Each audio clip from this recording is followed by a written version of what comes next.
Hey, welcome back to my channel. Let's fall in love with life. One situation many women go through is when you are dating a guy and he's so into you, he's chasing you, he writes and he wants to meet, and then poof, he disappears, he ghosts you, he withdraws, he's not responding to your text messages, and maybe sometimes that makes you go completely nuts, to go crazy on the text messaging and like brrr. Okay, I've been there too. That makes the situation worse. So suddenly you go from a situation you like super excited to scared and worried, and then you crash everything, you sabotage.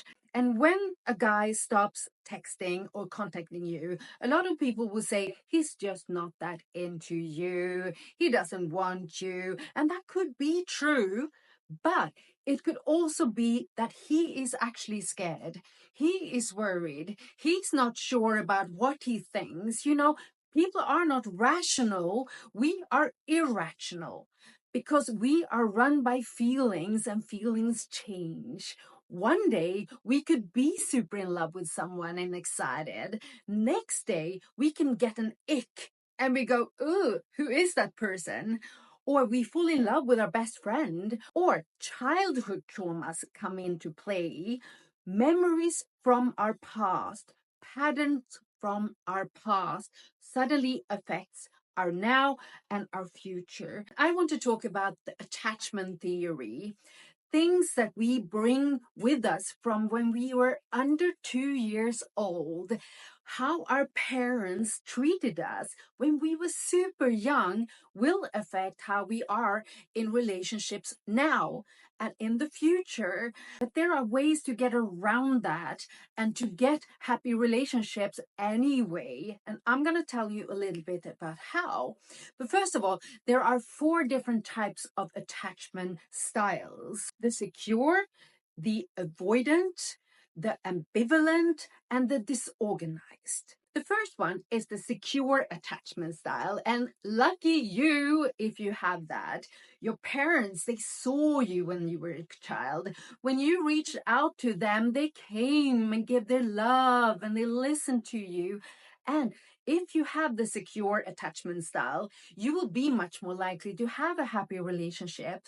You have self-esteem, you trust love, you trust people, you have good relationships with friends, you open up, and you believe in love. 56% of the populations have a secure attachment style, but the other ones, me included, have an insecure attachment style that actually puts a lot of drama into our relationships here and now. If your parents got really annoyed with you, if you came there and said, "I'm crying, I need you," then you might get an avoidant attachment style. And that leads to you avoiding relationships because you think that that will hurt. You learn from early age that if you come to someone, ask for their love, ask for someone to see you and hear you, you will be pushed away. You learned that from your parents' behavior towards you. So you don't seek relationships. If you have this style, you will go on a date, but then you don't go on another date. Or you have sexual relationships, especially with married people or someone on a holiday, casual, simple. You don't invest your emotions, you don't get very close relationships back, but you don't get hurt. So if you have that attachment style, you might not go into relationships at all because you're scared. If you are scared, you will not say, "Oh, yeah, I want to date you." And if you are dating someone who has this attachment style, that person might push you away just because they like you. They might say, "I don't want you in my life. I don't dare." They might ghost you. They might avoid you because they are afraid. They don't dare to open up. They don't dare to get close because that might hurt. And apparently 25% of the population has this style, and might be those people who suddenly disappears because if you get close, if they get closer to a relationship, that is freaking them out and they just disappear. And we go, what is going on? And we go, he's not into me, but he might be. He's just afraid. The next attachment style is the ambivalent. And that might be because the parents were a bit back and forth. Like I had parents who were like, one was an alcoholic and the other one was chronically ill in a disease. And one moment they were all about love. And one moment they were like, oh, I don't want you here. And it was up and down and back and forth. And that confuses a child. A child wants love because when a child gets love, they know they're going to survive. So that is something biologically in our bodies and minds. We need to be loved as kids because love means that someone will take care of us.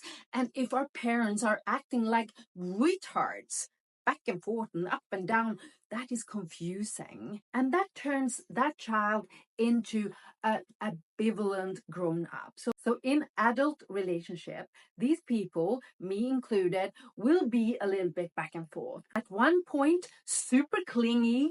Oh my God, I want to meet you now. Let's meet again. And the next moment, super cold because these people are so scared of abandonment. They have been abandoned. They had the love, love, love, and the pushing away. And they know that will hurt. And they are driven by feelings. The fourth style is the disorganized one. It's not many people, 8% of the population who has this. And it might include you being physically or mentally abused as a child. It's children who has gone through tough times when they were young.